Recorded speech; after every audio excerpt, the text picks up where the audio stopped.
맞기도 하고 틀리기도 합니다. 절대 안 됩니다. 이것만 지키면 예방할 수 있습니다. 안녕하십니까? 삼성서울병원 감염병 대응센터장 정두련입니다. 코로나19 예방을 위한 진짜 정보를 알려드리겠습니다.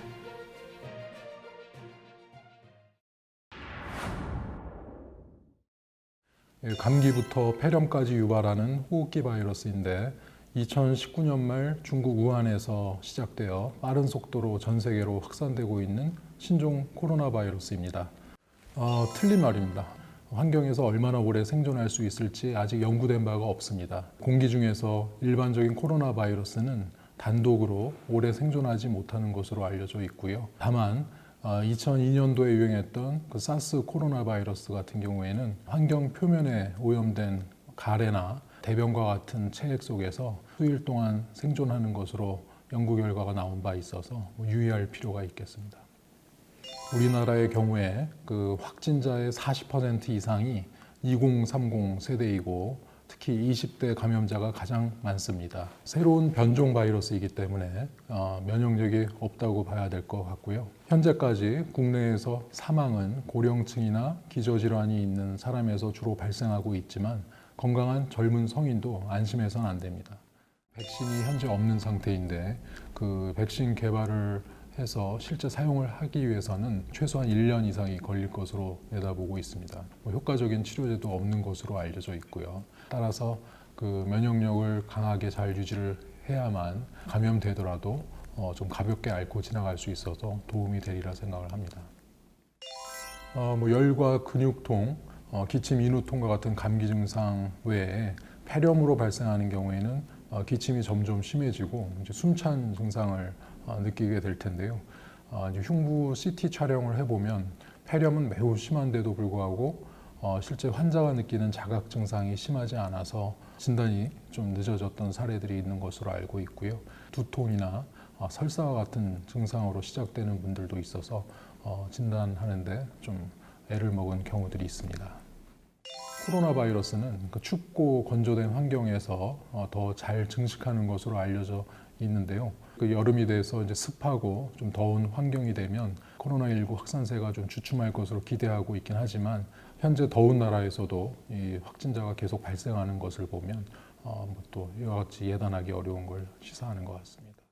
세계적으로 이제 확산을 보이고 있는 가운데 이제 국내에서도 이제 전국적으로 소규모의 집단 감염 발생이 이제 반복적으로 발생하고 지속적으로 감염자 수는 증가될 것으로 예측을 합니다. 국민이 외출을 자제하고 그 마스크 착용과 사회적 거리두기에 적극 동참함으로써 이 감염 발생을 억제하는 데 많은 도움을 주고 있다고 생각을 하는데요. 이러한 노력을 소홀히 할 경우에는 다시 큰 유행이 발생하지 않을까 우려가 큽니다.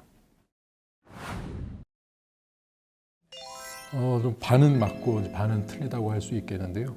이제 마스크 착용은 이제 다른 사람이 기침이나 재채기를 할 때, 또 이제 큰 목소리로 말을 할 때 비말이나 침이 튀어서 내 코 속이나 입안의 점막에 노출이 돼서 코로나19에 감염되는 것을 차단해주는 역할을 하겠습니다. 하지만 제대로 착용하지 않는다면 그 감염 예방 효과는 보장할 수가 없겠고요. 오염된 손으로 얼굴을 만지면서 감염될 수도 있기 때문에 마스크 착용 외에 손위생도 잘 해주어야 하겠습니다. 반드시 코와 입을 모두 가려주는 것이 제일 중요하겠고요. 마스크에 보시면은 이렇게 약간 구부릴 수 있는 부분이 있는데 이게 이제 콧등 위에 잘 구부려서 완전히 밀착할 수 있게 제대로 잘 착용을 해주셔야 되겠습니다. 또한 이 마스크의 이제 겉면은 사용 후에 바이러스로 이제 오염될 수 있는 부분이기 때문에 이 마스크를 벗을 때 이 겉면에 손이 닿지 않도록 유의하는 게 좋겠고요. 귀에 거는 끈을 잡고서 벗는 것이 제일 중요하겠습니다. 이 마스크 겉면에 손이 닿았다고 생각이 되면 반드시 손위생을 해주시는 것이 중요합니다. 코로나19의 전파는 주로 가까운 곳에서 이제 비말 전파를 통해서 이제 감염되기 때문에 이 경우에는 반드시 보건용 마스크가 아니라 하더라도 덴탈 마스크도 제대로만 착용한다면 상당 부분 예방하는 효과를 기대할 수 있겠습니다. 비말보다 더 가벼운 작은 에어로졸을 통해서 감염될 그런 위험에 있는 그 의료진의 경우에는 좀 더 철저한 그런 보호 장구를 착용해야 되겠습니다. 원칙적으로 마스크는 재사용하지 않는 것이 맞습니다. 감염자 바로 근처에서 마스크를 착용한 경우에는 그 마스크에 코로나19 바이러스가 오염되었다고 보셔야 되기 때문에 사용 후 바로 폐기하는 것이 안전하겠습니다. 하지만 최근과 같이 마스크를 구하기 어려운 상황이 된다면 그 마스크가 많이 오염되지 않은 상황에서는 깨끗한 곳에 걸어두었다가 재사용하는 것도 어쩔 수 없는 선택이라고 할 수 있겠습니다. 대부분은 의학적으로 그 효과가 검증되지 않은 정보입니다. 규칙적인 적당한 운동과 충분한 수면과 휴식을 취하고 스트레스를 관리하는 그런 방법들이 더 좋은 방법이라고 하겠습니다. 택배 상자 표면에 설령 코로나19 바이러스가 오염되어 있었다 하더라도 이제 배송 기간 동안에 그 바이러스가 계속 생존해 있기는 어렵다고 봐야 될 것 같고요. 다만 그 택배 기사가 혹시 감염되어 있을 경우에는 그 택배 상자에 오염이 되어 있을 수 있기 때문에 그 택배 우편물 상자를 개봉한 후에는 반드시 손 위생을 해주는 그런 습관을 갖는 것이 좋겠습니다.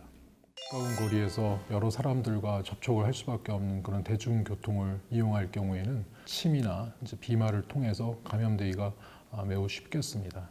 또한 그 여러 사람들이 같이 만지는 접촉하는 그런 손잡이 등을 통해서 손이 오염되고 그 손으로 이제 얼굴을 만지게 되면 감염될 수 있겠죠. 반드시 마스크를 착용하는 것이 중요하겠고 수시로 손위생을 하는 것이 감염 예방에 큰 도움이 되겠습니다. 코로나19 감염자의 대변에서도 바이러스가 검출된 바는 있지만 이런 화장실을 통해서 이제 감염 전파가 이루어진 사례는 아직 보고되진 않았습니다. 하지만 2002년 사스 팬데믹 때 그 홍콩의 그 아파트 단지에서 집단 감염 사례가 있었는데요. 변기물을 내릴 때 그 바이러스가 공기 중에 오염이 되고 또 그 하수관에 새는 곳이 생기면서 감염이 전파된 것으로 조사된 바가 있습니다. 변기를 이용한 다음에 그 변기 뚜껑을 닫고 물을 내리는 그런 습관을 들이는 것이 좋을 것 같습니다. 아무래도 이제 회의를 하다 보면 가까운 거리에 앉게 되고 또 이제 또 대화를 하다 보면 비말이나 침을 통해서 감염될 우려가 있습니다. 메신저라든지 전화라든지 이메일이라든지 그런 것들을 통해서 회의를 대신하는 것이 좋겠고 화상 회의 같은 것도 도움이 될 것 같습니다. 불가피하게 대면 회의를 해야 되는 경우에는 반드시 마스크를 착용하고 가급적 이제 비말 접촉이 잘 이루어지지 않도록 한 2m 이상 떨어진 거리에서 회의를 하도록 이제 자리 배치하는 것이 안전할 것 같습니다. 식당에서는 식사를 하면서 마스크를 벗어야 될 수밖에 없기 때문에 식사 중에 이제 대화를 통해서 감염될 우려가 있습니다.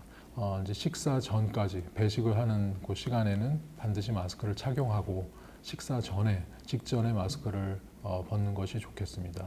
멀리 떨어져서 앉도록 하고 서로 마주보고 식사하지 않도록 한 방향으로 앉아서 식사를 하는 것도 좋겠습니다. 쉽게 극복할 수 있다는 섣부른 자신감도 또 신종 감염병 재응 앞에 쉽게 무릎을 꿇는 것도 모두 피해야 되겠습니다. 코로나19에 대해 잘 이해하고 기본 개인 위생 수칙을 잘 준수하면서 환자 그리고 나와 가족, 동료의 건강을 잘 지키시기 바랍니다.